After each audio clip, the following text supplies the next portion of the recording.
All right, welcome everyone. My name is Ramiro Sandoval. Okay, thanks again for taking the time to come out and support me. Okay, so has everyone heard the "dress for success" saying? You guys heard that before? Yeah. All right. So when you're in the civilian, okay, when you go interview or something, you always want to dress to impress, right? Dress for success. Okay. One of the accessories that people stay away from is the tie, because they don't know how to tie any knot. Okay, so this is what I'm going to do today.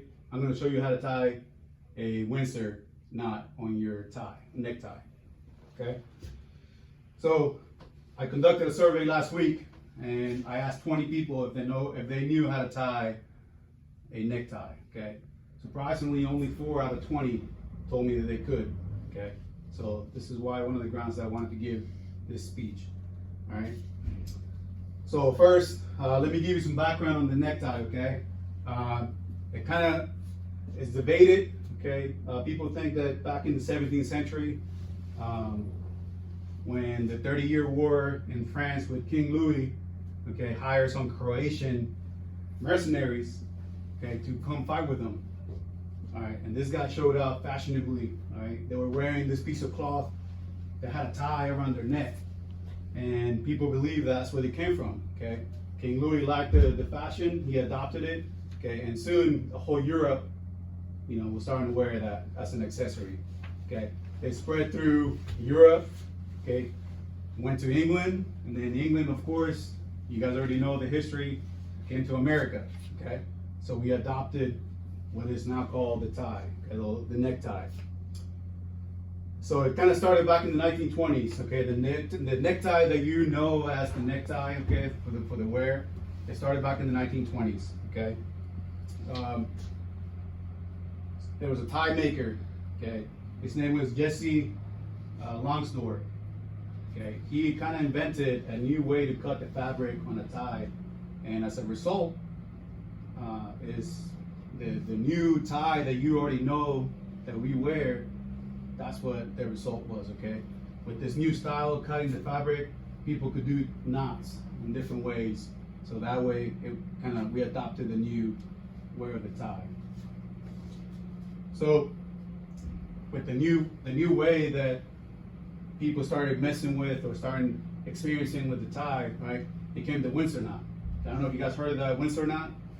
Okay, so it's named after the Duke of Windsor, okay, which is King Edward VIII.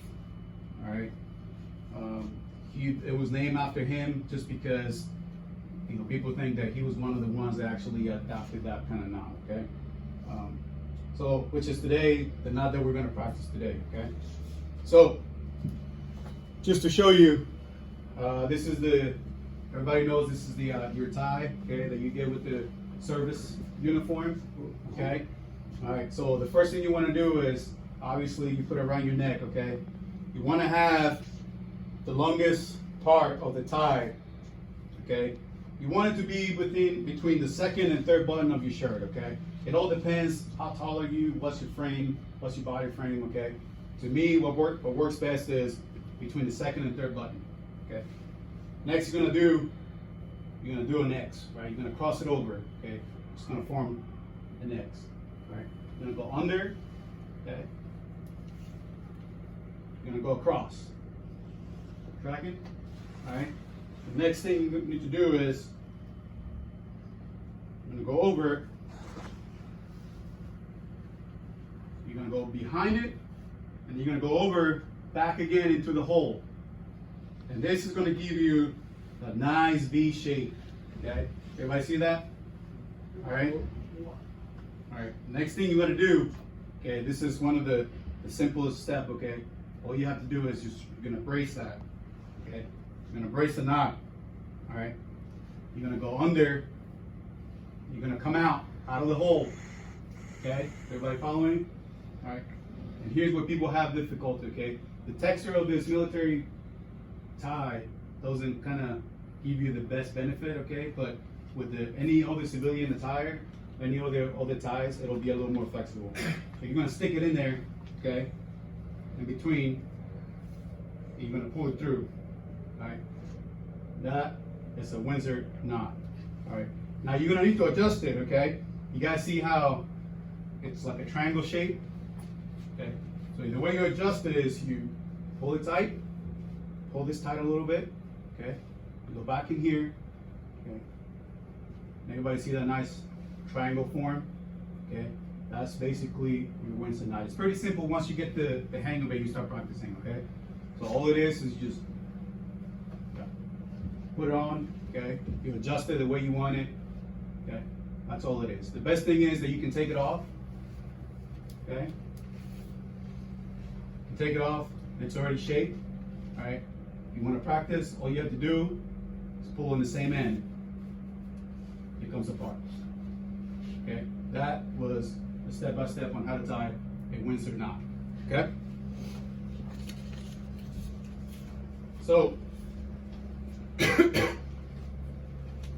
why tie the Windsor knot, okay? You're gonna get confidence, gain confidence by doing it, okay? Gain confidence, okay? You don't have to depend on others to tie your necktie for you, okay? And then you're probably gonna become that one person that knows how to tie a necktie, and probably people are gonna come to you and ask you for help. So, in review, okay, we talked about the background of the tie, okay? We did the step-by-step. I showed you how to tie exactly the Windsor knot. And we talked about the benefits of knowing how to tie a Windsor knot. Okay. In conclusion, the wear of the necktie symbolizes nobility, honor, and order. Okay. It projects professionalism, all right, and it's a skill that you can take back to your families, all right, or friends. Thank you.